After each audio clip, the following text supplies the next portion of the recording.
শুরুতেই বলি যে রাইডার্স টু দ্য সি টেক্সটটা তো তোমরা থার্ড সেমিস্টারে ভালোভাবে পড়ে নিয়েছো। রাইডার্স টু দ্য সি থেকে এমসিকিউ করেছো। এখন রাইডার্স টু দ্য সি থেকে এমসিকিউ করার পরে তোমাদের ফোর্থ সেমিস্টারে রাইডার্স টু দ্য সি থেকে লং কোয়েশ্চেন করতে হবে।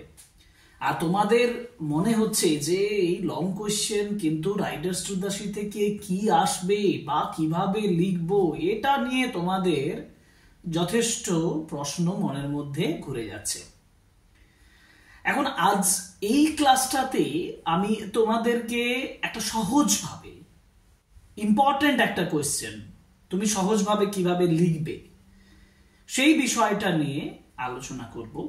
কারণ তোমাদেরকে আমি এই ক্লাসটাতে একটা লং কোয়েশ্চেন কিভাবে সহজভাবে লিখতে পারো সেই সহজ প্রসেসটা শেখার, মানে সহজ প্রসেসে রাইটিংটা কমপ্লিট করার একটা দারুণ উদাহরণ তোমাদের কাছে দেব। কারণ আমি রাইডার্স টু দ্য সি এর যে কোয়েশ্চেনটার উপরে আজকে আলোচনা করব সেই কোয়েশ্চেনটা হচ্ছে Riders to the Sea as a tragedy. এখন নোটস তো আমরা সবাই পড়ে থাকি, কিন্তু নোটস না পড়েও সিম্পল ওয়েতে যদি আমি ছোট ছোট করে সেন্টেন্স লিখি তাহলেও আমার একটা লং কোয়েশ্চেন 6-এর মধ্যে 5, 5.5, 5.5 এমনকি যদি পুরোপুরি আজকে যেটা আমি লিখে দেব না সেটা পুরোপুরি যদি তুমি নামাতে পারো তাহলে তুমি 6 পর্যন্ত পেতে পারো। তাহলে চলো আজকে শুরু করি। প্রথমে তোমাদেরকে স্টেপ বাই স্টেপ আমি কি করব, আমি দুভাবে দেখাবো। মানে প্রথমত আমি ছোট ছোট করে সেন্টেন্স তৈরি করাটা দেখিয়ে দেব, তারপর কমপ্লিট রাইটিংটা কেমন হচ্ছে সেটা আবার পড়ে দেখিয়ে দেব। তাহলেই তুমি বুঝতে পারবে যে হ্যাঁ এই প্রসেসে যদি আমি করে থাকি তাহলে কিন্তু লং কোয়েশ্চেনটা আমার কাছে অতটা জটিল নয়। তাহলে লং কোয়েশ্চেনটা সহজ করার জন্য আজকের class Riders to the Sea as a tragedy.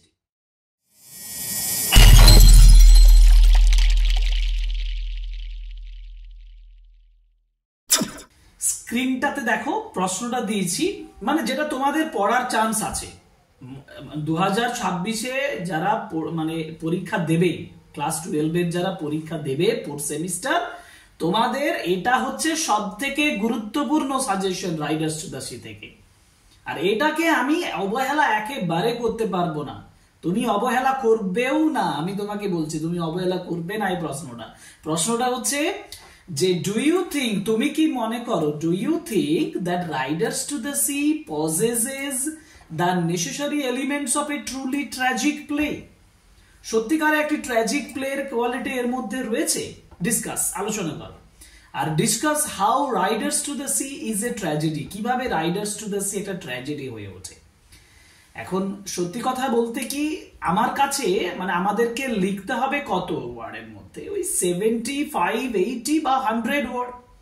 কিন্তু তুমি যে সবসময় 100 ওয়ার্ডস এর মধ্যে লিখবে এরকমও নয়, মানে 120 গেলেও অসুবিধা নেই, কিন্তু তোমার মূল থটটা প্রকাশ করতে হবে। একটা প্রবলেম আমাদের দাঁড়ায়, সেটা হচ্ছে যে 120 ওয়ার্ডে একটা যখন এরকম একটা কোশ্চেন লিখবো তো তাতে কি লিখবো। আমি তোমাকে রাইডার্স টু দ্য সি গল্পটার ভিতরে নিয়ে যাই। রাইডার্স টু দ্য সি গল্পের ভিতরে আমরা কি পাই, মানে নাটক, ঠিক আছে, নাটকে তো একটা গল্প আছে, ওই গল্পে আমরা দেখতে পাচ্ছি মরিয়া প্রধান চরিত্র। মরিয়া একজন বিরিভড মাদার, তার সন্তানেরা সমুদ্রের দ্বারা গ্রাস হয়ে গেছে, তাই না? সমুদ্রের দ্বারা সন্তান কেন, তার হাজবেন্ড এবং তার ফ্যামিলি পার্সনরা।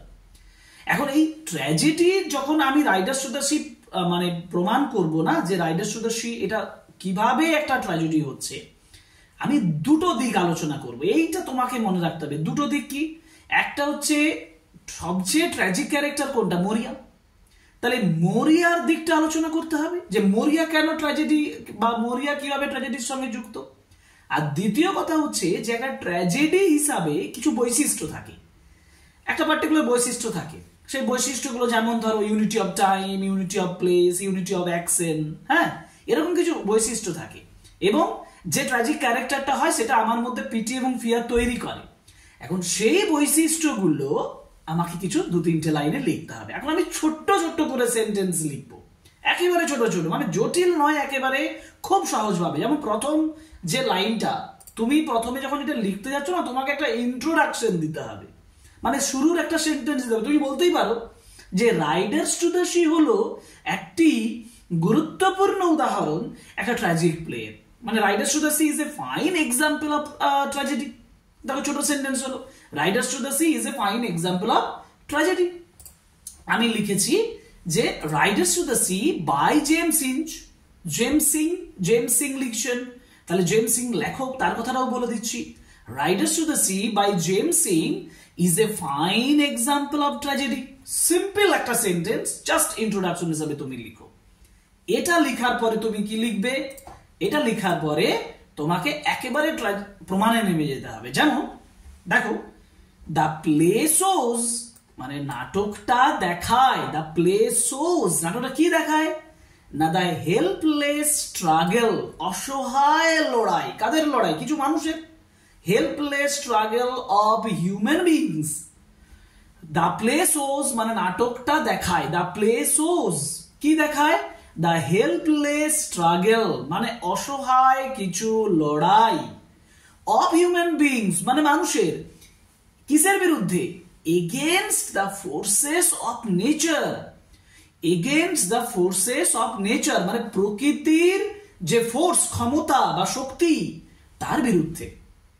আমরা তো দেখতে পাচ্ছি সমুদ্রের বিরুদ্ধে লড়াই করছে, তাই না? মরিয়া এবং তার ফ্যামিলি এবং অ্যারান আইল্যান্ডের যারা বাসিন্দা সবাই কিন্তু এই ফোর্সেস অফ নেচারের বিরোধিতা করছে, বিরুদ্ধে বেঁচে থাকছে, কারণ তাদের জীবনটাই অনেকটা জটিল, অনেকটা কষ্ট, অনেকটা ট্র্যাজিক। এইটাই তো আমি প্রমাণ করছি, ট্র্যাজিক। 3 নাম্বার দেখো, মানে এর পরের সেন্টেন্স একটু সেন্টেন্সটাতে বলেছি the play is set on the Aran islands. হ্যাঁ, যেটা একটু আগে বললাম, the play is set on the Aran island. Aran আইল্যান্ডে প্লেটা সেট করা হয়েছে। হোয়ার যেখানে মরিয়া দ্য মাদার, মরিয়া যিনি মা, লুজেস অল হার সন্স। আমি প্রথমেই বলেছি মরিয়ার দিকটা বলতে হবে, মরিয়া কিভাবে ট্র্যাজিক হয়ে উঠেছে সেটা বলতে হবে।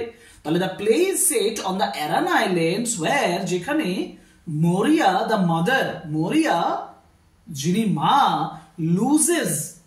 লুজেস মানে হারান, কি হারান? অল হার সন্স তার সমস্ত ছেলেদের, হার হাজবেন্ড তার স্বামী, and even এমনকি শেষ সন্তানটা পর্যন্ত, and even her last surviving son বাটলি, এমনকি তার শেষ জীবিত থাকা সন্তান বাটলি, টু দ্য সি সমুদ্রের কাছে তিনি হারিয়ে যাচ্ছেন, হারাচ্ছেন সব, তাই না?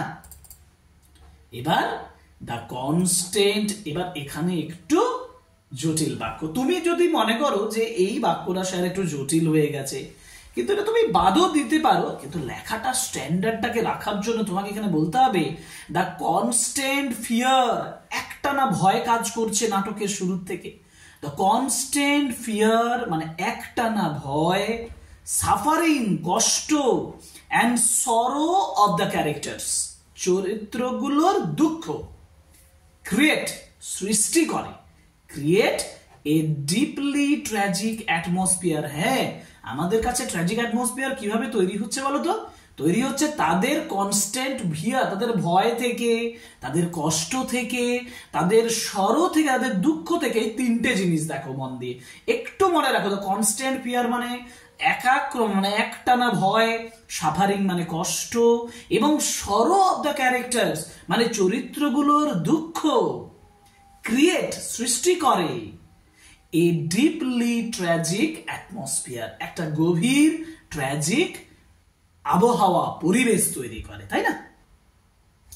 এটা লেখা হয়ে গেল। তো এবার দেখো একটা কতগুলো ক্যারেক্টার থাকে। কিসের ক্যারেক্টার থাকে? ট্র্যাজেডির কিছু ক্যারেক্টার আছে, চরিত্র আছে। সেই চরিত্রগুলোর কিছু কথা বলতে হবে আমাকে। যেমন আমি বলেছি বিসাইডস পাশাপাশি, দেখো ছোট করে, দ্য প্লে ফলোজ নাটকটি অনুসরণ করে, the play follows the main features of a tragedy, ট্র্যাজেডির কিছু বৈশিষ্ট্য ফলো করে, কোলন দিয়ে দিয়েছি। তারপর কি কি সেগুলো বৈশিষ্ট্যগুলো? যেমন আনঅ্যাভয়েডেবল ফেট, আনঅ্যাভয়েডেবল ফেট, ফেট মানে ভাগ্য, যেটাকে অ্যাভয়েড করা যায় না। হ্যাঁ, আমাদেরও ভাগ্য কি করা যায়? অ্যাভয়েড করা যায়। যা আমার ডেস্টিনিতে আছে, ভাগ্যে আছে, সেটাই হবে।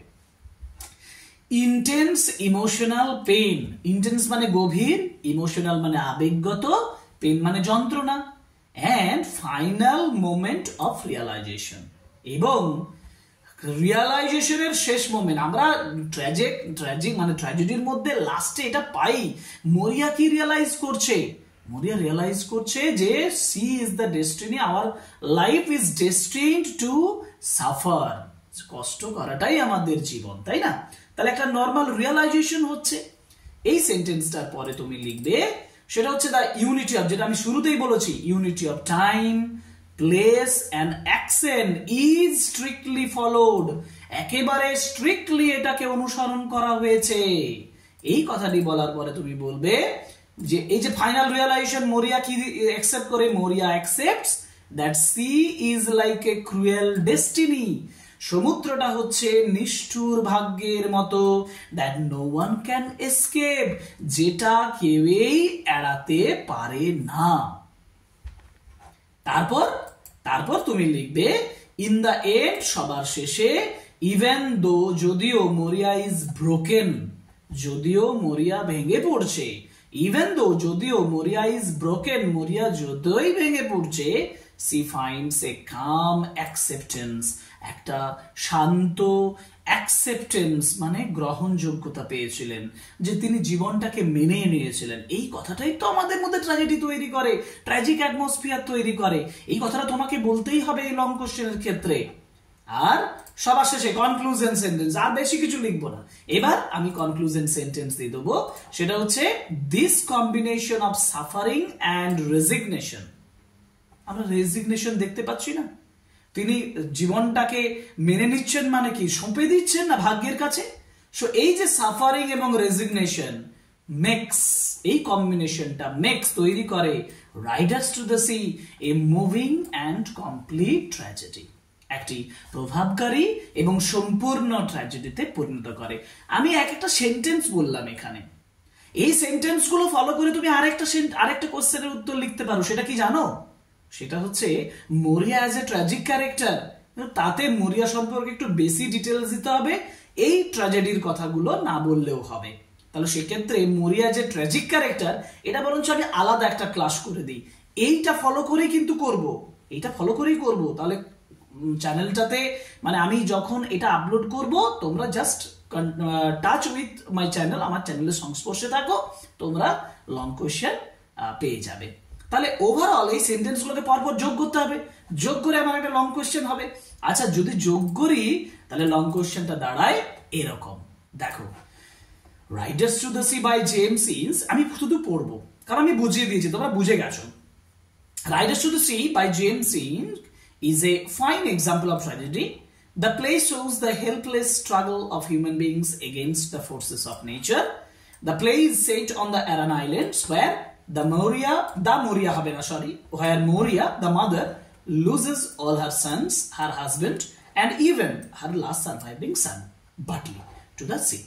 The constant fear, suffering, and sorrow of the characters create a deeply tragic atmosphere.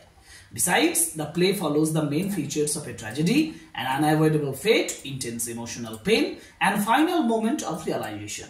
The unity of time, place, and actions is strictly followed. Moria accepts that the sea is like a cruel destiny that no one can escape.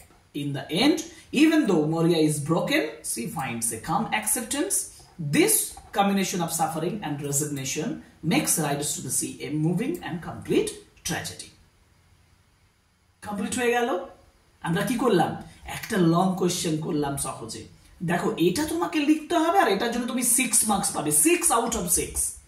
আমি তোমাকে বলছি 6 out of 6 পাবে তুমি যদি এই long কোশ্চেনটা লিখতে পারো এইভাবে। একেবারে যেমনটি লিখেছি তেমনটি ফলো করো, যেমনটি বোঝালাম তুমি সেই পুরো ক্লাসটা মানেটা বোঝো, কিভাবে লিখছি বোঝো, তাহলেই তুমি লং কোশ্চেনে একেবারে তোমার হাতের মুঠোয় চলে আসবে। যাই হোক, রাইডার্স টু দ্য সি এর এই লং কোশ্চেনটার পরে আরেকটা লং কোশ্চেনের কথা কিন্তু আমি বলে দিলাম, সেটা হচ্ছে Maurya as a tragic character. তাহলে wait for that video, wait for the other video also, কারণ ক্লাস 12 সেমিস্টার 4 এর সমস্ত ক্লাসগুলো আমি তোমাদের জন্য দেব, তোমাদের কমপ্লিট প্রিপারেশন করে দেব। Join us, subscribe us, like, comment and share my videos. এই রিকোয়েস্টটা তো আমি বাকি ক্লাসগুলোর মতন করি, তো এখানেও করলাম। ওকে, দেখা যাক, তোমাদের কমেন্ট বক্সে কমেন্টের আশায় থাকলাম যে তোমাদের এই লং কোশ্চেনটা সোজা লাগলো না জটিল লাগলো। তাহলে সেই উত্তরের আশায় থাকলাম। আজকের ক্লাস এখানেই শেষ হলো। Thank you very much.